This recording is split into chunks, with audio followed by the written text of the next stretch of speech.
Hello everyone, once again I want to welcome you back to this YouTube channel with Gilbert Award, and we are going to continue with our study of information literacy, and today we shall look at another aspect, that is the search strategy.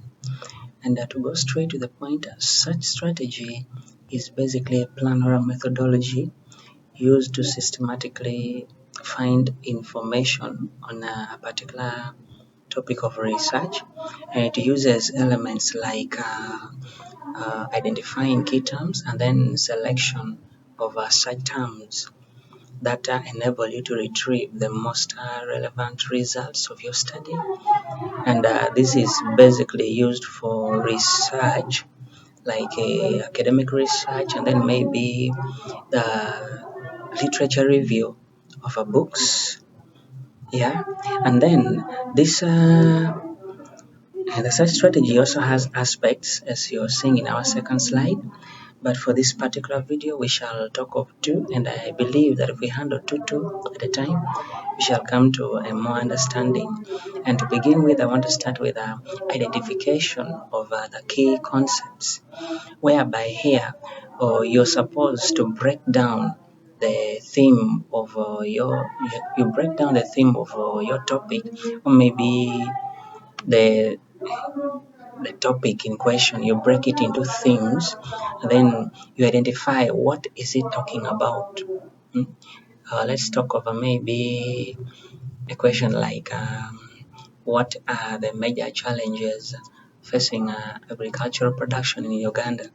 So the key concepts there, you talk of agricultural production, you talk of the challenges. So you see that identifying these key concepts, it gives you a highlight or a scope of what you should expect at the end of your study. What you think that you should have achieved, it gives you already a highlight of that. That is an identification of key concepts.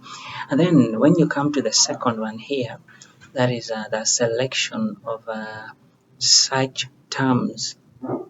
Uh, this basically means that on the topic that you have, the topic you've been given, you're supposed to understand the terms that you have on that topic, and you're supposed to be in position to replace those terms with other vocabularies, because there is going to come a time that you will encounter other works of other authors, and you find they have used synonyms, or maybe they have used just similar phrases.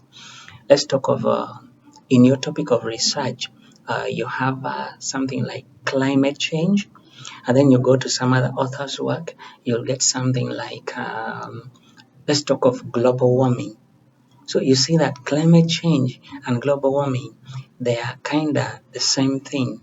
That is what we are referring to as the search terms. You should understand the terms that you have on your topic of research to enable you to integrate work from other authors into your work. So thank you so much for staying tuned. Yeah, I'll appreciate it if you really don't forget to like, share, and subscribe. In our next video, we shall be talking about the Boolean operators, and then the truncations and wildcards. Thank you so much. Stay tuned.